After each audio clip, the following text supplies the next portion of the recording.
Movie की शुरुआत होती है और हम एक लेडी को देखते हैं जिसका नाम मेलोरी होता है। वहीं पर दो छोटे बच्चे भी होते हैं। मेलोरी उन बच्चों से कहती है कि कुछ भी हो जाए, जिस भी रास्ते तुम्हें मैं लेकर जाऊंगी, तुम्हें अपने आँख से पट्टी नहीं उतारनी है, नहीं तो तुम जान से मारे जाओगे। और फिर मेलोरी उन बच्चों की आँख पर पट्टी बांधकर रस्सी के सारे घर से निकलकर एक नदी में बोट पर चली जाती है और उसे चलाने लगती है। अब इसके बाद हमें 5 साल पहले का सीन दिखाया जाता है, जहाँ पर हम मेलोरी को देखते हैं जो कि प्रेग्नेंट है और वो अपनी बहन के घर उससे मिलने के लिए आई है। जहाँ पर हम उसकी बहन को देखते हैं जिसका नाम जेसिका है और वहीं पर न्यूज चल रही होती है जिसे मेलोरी और जेसिका दोनों देख रही होती है और उन्हें पता चलता है कि पूरे रशिया के अंदर एक बीमारी फैल चुकी है और सभी लोग जो है वे सुसाइड कर रहे हैं और इसका कारण अभी तक किसी को नहीं पता चला है। और फिर मेलोरी जेसिका के साथ एक डॉक्टर के पास चेकअप कराने के लिए जाती है और जब वो वहाँ से आ रही होती है तो वो देखती है कि एक लेडी अपने सिर को जोर जोर से हॉस्पिटल की विंडो पर मार रही होती है। और फिर मेलोरी भागते हुए जेसिका की कार में जाती है और उससे कहती है कि जो दुर्घटना रशिया में हो रही थी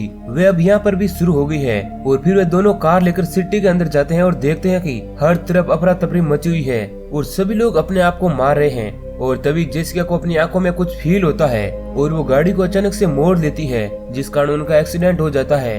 फिर जेसिका कार से बाहर निकलती है और मेलोरी की तरफ देखती है और फिर खुद को एक बस के सामने लेकर आती है, जिस कारण टक्कर से उसकी मौत हो जाती है। फिर मेलोरी जेसिका को देखने जाती है और फिर तभी वो जमीन पर गिर जाती है। इधर चारों तरफ हर एक आदमी अपने आप को मार रहा होता है। तभी एक लेडी मेलोरी को बचाने के लिए वहाँ पर आती है, मगर वो लेडी भी अचानक से वहाँ पर एक जलती हुई कार में बैठ जाती है। तभी वहाँ पर टॉम आ जाता है जो मेलोरी को अपनी आंख बंद करने के लिए कहता है और मेलोरी को रोड से उठाकर अपने घर में ले आता है, जहाँ पर पहले से ही 6 लोग मौजूद होते हैं और वे सभी बहुत ही डरे हुए थे। वहीं पर हम चार्ली को देखते हैं जो कहता है कि अब इंसानियत की परीक्षा होने वाली है और दुनिया का अंत होने वाला है और ये एक स्पिरिट है जो सभी लोगों को मार रही होती है और इस स्पिरिट को दुनिया के दूसरे कल्चरों में अलग नाम से जाना जाता है। और फिर वहाँ के सभी लोग उस घर के खिड़की दरवाजे को बंद कर देते हैं और हर एक चीज को ढक देते हैं जिससे वो बाहर की कोई भी चीज को न देख सकें। इधर टॉम मेलोरी की फिक्र करता है और उससे आराम करने के लिए कहता है। और फिर हमें 5 साल बाद का वही बोट वाला सीन दिखाया जाता है, जहाँ पर मेलोरी वॉकी टॉकी से किसी से बात करने की कोशिश करती है मगर उसका कांटेक्ट नहीं हो पाता है। और फिर हमें वापस पास्ट का सीन दिखाया जाता है, जहाँ पर हम देखते हैं कि दरवाजे पर एक लेडी होती है जो घर के अंदर आने के लिए कहती है और सभी अपनी आंख बंद कर रहे होते हैं और वो लेडी घर के अंदर आती है। और फिर हम देखते हैं कि वो लेडी भी प्रेग्नेंट है और उसका नाम ओलिम्पिया है। और फिर वो सभी लोग आपस में बात कर रहे होते हैं कि वो खाने की सप्लाई कहाँ से करेंगे। तभी घर का ओनर कहता है कि वो सीसीटीवी की मदद से चेक करेगा कि सप्लाई किधर है और वो ये भी कहता है कि सीसीटीवी कैमरे का रिफ्लेक्ट जो है वह बहुत ही कम है, जिसकी वजह से उसे बाहर अंधेरे दिखेगा तो उसे कुछ भी नहीं होगा।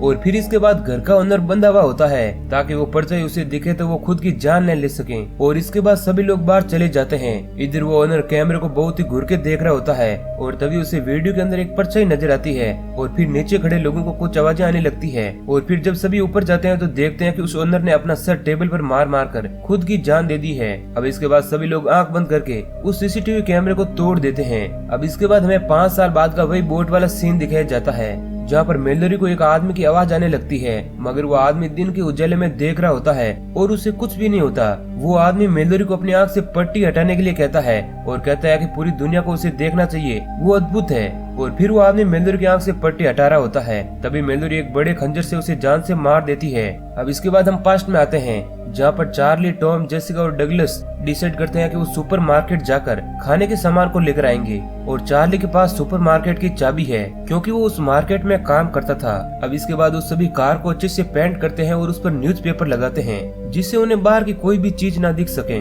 अब इसके बाद वो सभी लोग मैप के जरिए सुपरमार्केट जाने वाले होते हैं और जब वो लोग गाड़ी लेकर बाहर निकलते हैं तो उन्हें रास्ते में बहुत सारी मुश्किलों का सामना करना पड़ता है। और फिर तभी एक परछाई उनकी गाड़ी के ऊपर से गुजरती है और सभी लोग डर जाते हैं, लेकिन टॉम बिना देखे स्पीड से गाड़ी चलाकर सबको सुपरमार्केट के पास सही सलामत ले आता है। जिसके बाद वो सभी लोग अंदर जाते हैं और विंडो को अच्छे से बंद कर देते हैं और फिर सभी लोग जरूरी सामान लेने में लग जाते हैं। तभी डगलस कहता है कि क्यों ना हम लोग यहीं पर रुक जाएं, यहाँ पर हमारे पास बहुत सारा खाने का सामान होगा और हमें किसी भी चीज की कमी नहीं पड़ेगी। लेकिन मेलोरी कहती है कि हम लोग स्वार्थी नहीं बन सकते हैं, हम अपने लोगों को पीछे मरने के लिए नहीं छोड़ सकते हैं। तभी उन सभी को दरवाजे के पीछे से एक आवाज आने लगती है। तभी चार्ली कहता है कि यह आदमी इसके साथ इसी सुपरमार्केट में काम करता था और ये दिमाग से थोड़ा पागल है और तभी अचानक से वो आदमी थोड़ा सा दरवाजा खोलकर अंदर आने की कोशिश करता है, लेकिन तभी वहाँ एक डरावनी झलक सभी को महसूस होती है और वो परछाई अंदर आने वाली होती है। फिर चार्ली दरवाजे को बंद करने के लिए जाता है, जहाँ पर वो दूसरों की जान बचाने के लिए खुद को सैक्रिफाइस कर देता है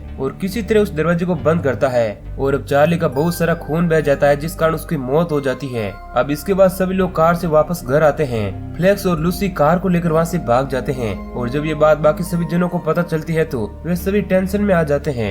अब इसके बाद हमें 5 साल बाद का सीन दिखाया जाता है, जहाँ पर मेलोरी और बच्चों को नदी में सफर करते हुए एक दिन हो जाता है और अब वो लोग नदी में किसी चीज से टकरा कर पानी में गिर जाते हैं और फिर जैसे तैसे अपनी जान बचाकर नदी के किनारे आ जाते हैं। और फिर मेलोरी घर के अंदर जाती है और वहाँ पर उसे खाने पीने का सामान मिल जाता है। तभी वो छोटी बच्ची बोट से उतरकर जंगल में भाग जाती है और उसे हम वहाँ पर देखते हैं कि उसे कुछ फील होता है, लेकिन तभी मेलोरी वहाँ आ जाती है और रस्सी से खींचकर उसे वापस ले आती है और कहती है कि चाहे कुछ भी हो जाए, इस बोट को छोड़कर तुम कहीं नहीं जाओगे और किसी भी हालत में अपनी आंखों से पट्टी नहीं उतारोगे। इधर में वापस पास्ट का सीन दिखाया जाता है, जहाँ पर रात में ओलंपिया एक अजनबी को घर के अंदर आने देती है, जिसका नाम ग्रे होता है।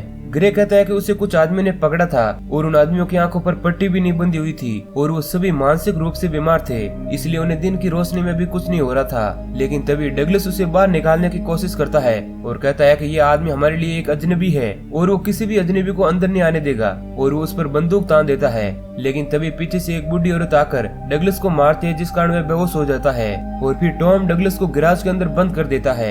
इधर हम देखते हैं कि मेलोरी और ओलंपिया की डिलीवरी का टाइम आता है और फिर मेलोरी की डिलीवरी हो जाती है और उसे एक लड़का होता है। और फिर तभी ग्रे पंछियों को फ्रिज में बंद कर देता है और फिर सभी विंडो पर लगे हुए पेपर को निकाल देता है। डगलस उसे ऐसा करने से मना कर रहा था और हम देखते हैं कि ग्रे की आंखें जो है अब हरी हो जाती है। मतलब ये था कि वो भी मानसिक रूप से बीमार था, इसलिए उसे बाहर की रोशनी से कुछ भी नहीं होता है। तभी वहाँ पर टॉम आता है, लेकिन ग्रे उसके सिर पर एक चीज मारकर उसे बेहोश कर देता है और फिर इसके बाद वो ऊपर घर में जाता है, जहाँ पर ओलंपिया की भी डिलीवरी हो गई थी और उसे एक लड़की होती है। और फिर ग्रे वहाँ के सभी विंडो को ओपन कर देता है, जिसके बाद ओलंपिया बाहर की रोशनी में देख लेती है और उसकी आंखें चेंज हो जाती है और फिर वे अपनी बेटी को मेलोरी के हवाले कर देती है और वो खुद विंडो से कूदकर अपनी जान दे देती है। अब इसके बाद ग्रे उस बूढ़ी लेडी की भी आंखें खोल देता है और वो भी बाहर देख लेती है और खुद के गले में कैंची को मार लेती है, जिस कारण वो भी मारी जाती है। अब इसके बाद डगलस आंख बंद करके वहाँ पर आता है, जिसके हाथ में एक बंदूक होती है।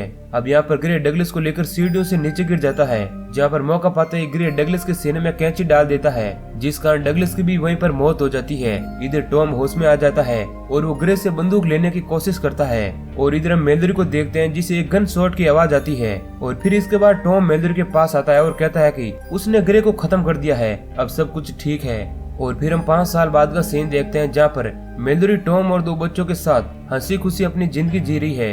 अब एक दिन मेलोरी और टॉम को रात में एक कॉल आता है और एक आदमी उन्हें कहता है कि वो लोग सेफ कम्युनिटी का हिस्सा है, जो कि जंगल के पीछे है। अगर उन्हें वहाँ पर आना है तो उन्हें नदी पार करके जंगल के पीछे वाले हिस्से में आना होगा। जिसके बाद टॉम पूछता है कि हम जंगल में आने के बाद अपनी पट्टियों को हटाएंगे नहीं तो आप तक कैसे पहुँचेंगे।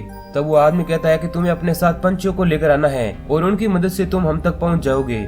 और फिर अगले दिन वो सभी घर में जाकर खाने पीने की चीजें ढूंढ रहे होते हैं। तभी वहाँ पर कुछ लोग आ जाते हैं और उन लोगों ने आंखों पर पट्टी नहीं लगाई होती है और टॉम वहाँ पर अकेला फंस जाता है और वो उन सभी लोगों पर गोली चलाने लगता है और फिर टॉम को भी गोली लग जाती है। जिसके बाद वो मेलोरी और बच्चों को बचाने के लिए अपनी आंखों से पट्टी खोल देता है और उन सभी लोगों को मार देता है। फिर टॉम के पीछे वो परछाई आती है और टॉम की आंखें चेंज होने लगती है और फिर वह खुद को ही शूट कर लेता है। इधर हम मेलोरी को देखते हैं, जो बहुत ही ज्यादा रो रही होती है और फिर वो डिसाइड करती है कि वो बच्चों को लेकर नदी से होकर जंगल में जाएगी और वो अपने साथ पंछियों को भी ले जाती है ताकि वो लोग उसे ढूंढ सकें। और फिर इसके बाद जब वो लोग नदी में जा रहे होते हैं, तब उनके सामने पानी का बहाव बहुत ही तेज होता है और मेलोरी का कंट्रोल बोर्ड चलाने में ज्यादा अच्छा नहीं होता है और बहाव तेज होने से सभी लोग पानी में गिर जाते हैं और जैसे तैसे बचकर नदी के किनारे पहुंचते हैं। और फिर वो सभी जंगल में पंछियों की आवाज सुनते हुए अपनी डेस्टिनेशन तक जा रहे होते हैं। अब मेलोरी चलते चलते एक हिल में गिर जाती है और सभी लोग अलग अलग दिशा में चले जाते हैं।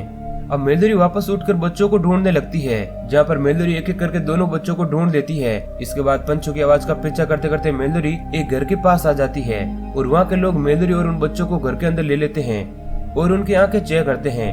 और फिर वहीं पर मेलोरी देखती है कि वो एक स्कूल में आई है जो स्कूल अंधे बच्चों के लिए है। और फिर एक अंधा आदमी मेलोरी को स्कूल के अंदर लेकर जाता है जहाँ पर झाड़ियों से पूरी स्कूल की छत बनी हुई होती है, जहाँ पर मेलोरी बॉक्स में बंद पंछियों को छोड़ देती है। और फिर हमें एक डॉक्टर दिखती है जो मेलोरी के पास आती है और उसका चेकअप करती है और मेलोरी से उनके बच्चों का नाम पूछती है, जिसके बाद मेलोरी लड़की का नाम ओलंपिया और लड़के का नाम टॉम रखती है और कहती है कि मैं ही इन बच्चों की माँ हूँ। और इसी सीन के साथ मूवी एंड हो जाती है। तो दोस्तों ये कहानी आपको कैसी लगी है हमें कमेंट करके जरूर बताना और ऐसे ही इंटरेस्टिंग वीडियो पाने के लिए हमारे चैनल को सब्सक्राइब करें।